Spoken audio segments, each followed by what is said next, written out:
You're listening to Turi Ryder's She Said What podcast. I'm Turi, along with Marci. In this installment, what do writers do when they're supposed to be writing? How much were those eggs? And DoorDash by donkey. We've had officially over 60 inches. Wow. It's a lot of snow. Yes, it is a lot of snow. Yes, it is. And we need it because we're in a drought. But right now, I'm just kind of over it. Wow, I'm just watching. Why do dogs lay down in snow and just let it blow all over them? They're hot? I don't understand. All three of my dogs are laying in snow drifts. They each pick their own drift. I have no explanation for your dogs. There's nothing that your dogs do that's normal. Have you ever volunteered for something and then it turns out they start piling on this stuff that you had no idea you had volunteered for at all? Oh, all the time. All the time. I'm the worst at saying no. I was asked by an acquaintance who's a writer, would I be willing to read some stories for a prize or a residency or something like this? And I said, sure, I'll read stories. But ever since I offered to do this, I keep getting requests to join meetings, to fill out doodle polls. I finally sent this woman a note saying, I don't want to disappoint anyone, but I volunteered to read some stuff. And here's another thing. I'm now part of a couple of different circles of writers. And I consider myself an imposter in this area because I just have written one book, and one lousy book doth not a professional writer make. But if you were a writer who didn't really feel like writing, it seems like a really good way to get around your job of writing would be to join one of these groups that has copious amounts of planning meetings. Because I could never do that. They want to spend hours and hours and hours planning stuff. And I went to one meeting and it sounded like everybody agreed on something. Everybody was going to agree on having a meeting at an unusual place that would be interesting to writers. And I made a suggestion of this place that has an archive of a very famous magazine's photos and letters and kind of cool stuff, and literary, sort of. So everybody said, this is great. And I said, well, fabulous. I'll organize that. And then right away I get emails saying, no, we haven't decided on that. We need to have another meeting. I'm like, what? Not doing any more meetings. I finally wrote back and said, look, let me know when you guys decide they're reevaluating what the group should be like. I'm like, I don't know what the group should be like. I just know that if you don't have anything, I believe the current business term is actionable. Hang out and eat cookies and drink wine. I don't care. I would rather be home reading. In school, whenever that was, I could never sit through a lecture class. And now I can't sit through a meeting. Like, meetings to me are like lecture classes. I was very active with a certain political party, but man, all they do is have meetings. It's like Zoom meeting, Zoom meeting, Zoom meeting. And I'm just like, no, I can't do that. Just tell me what you want me to do and I'll do it. Well, we're the same in that regard. Yeah, no meetings. I'm looking at this poor goat that, by the way, who just fell in the snow. It looks like a snow goat. Poor Kevin. You just keep this goat around to laugh at him, apparently. He's pretty funny. Yeah. Well, we used to watch the chickens when they were free ranging. We called it chicken TV. But now they're confined and protected from hawks. So they're no fun to watch from the kitchen window anymore because... Where do you have them? Are they in your garage? No, they have a coop, and then they have an exit from the coop on this chicken run. It's like a bowling alley, but with chickens in it. Okay. Bowling for chickens? Bowling for chickens. They got lots of space. They can run up and down. You know what? You can charge people a lot. Do bowling for eggs. You know, have you seen the price of eggs lately? We buy them fresh from neighbors.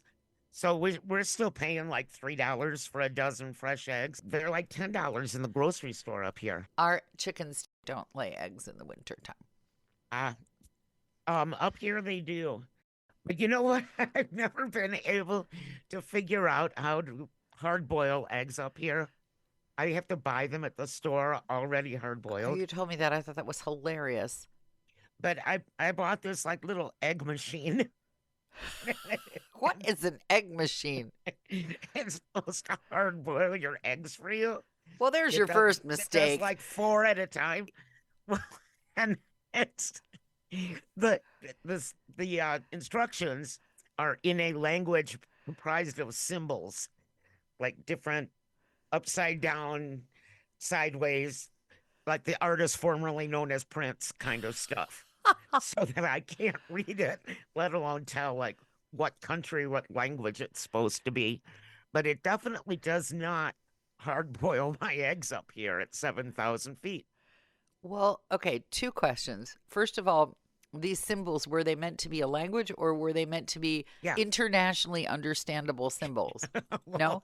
if they're internationally understandable symbols, then all those emails that I've been getting all day that scream urgent dementia might be correct. I don't know. There might be a reason for those. I just, all day I've been erasing urgent dementia. I don't even want to open one up. I still haven't heard an answer to which website did you order this egg boiler on? Oh, you know what? I don't even know where I probably Amazon, but it's like, it's just like this little red thing. And it's got little dents where you stick your eggs and then you put the cap on it Yeah. and you plug it in Mm-hmm. and it's supposed to hard boil your eggs. Mm-hmm. And not my eggs. No, No. no. Crock But pot. That's I my can suggestion. scramble. Stick them in a crock pot. Really? That'd be my idea. Are you I've never kidding? Are tried it you before. serious? No, I would try it. Oh, I would just totally okay. try it because then you can leave them alone. Put the crock pot on high for a while, walk away, come back a few hours later, see what's happened to your eggs.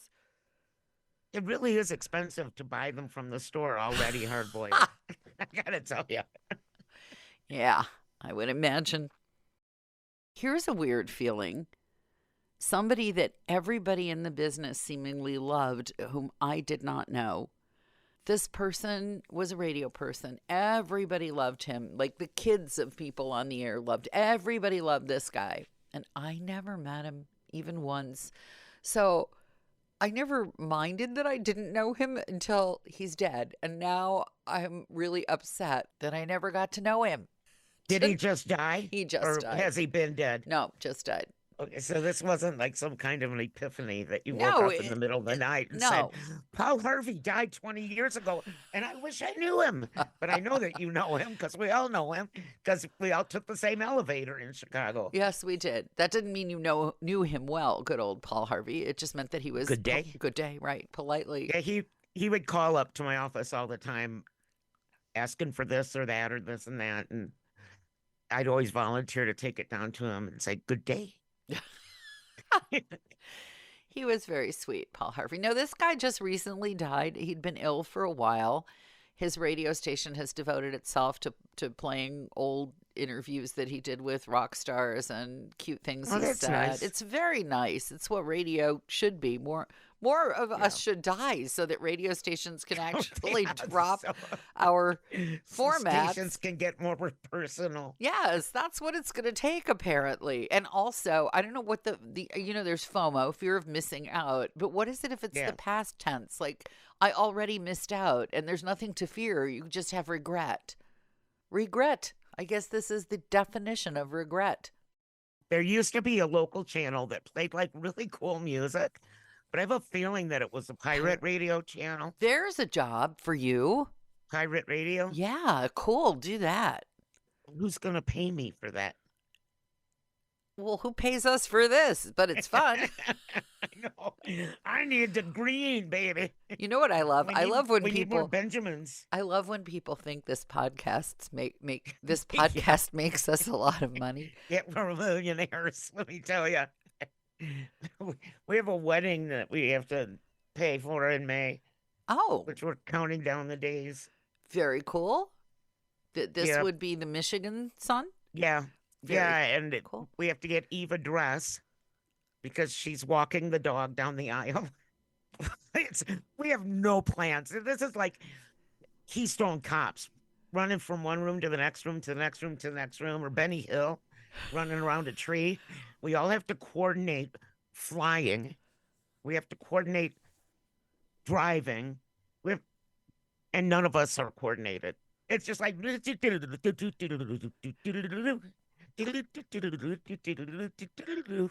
yeah, that's this whole wedding planning is like, and it's just like, Well, if someone asked you to be in their wedding to walk their dog down the aisle, would that be a compliment or not?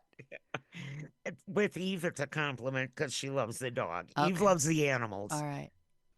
By the way, Yes. since I know that he's one of our 3 listeners, Yes.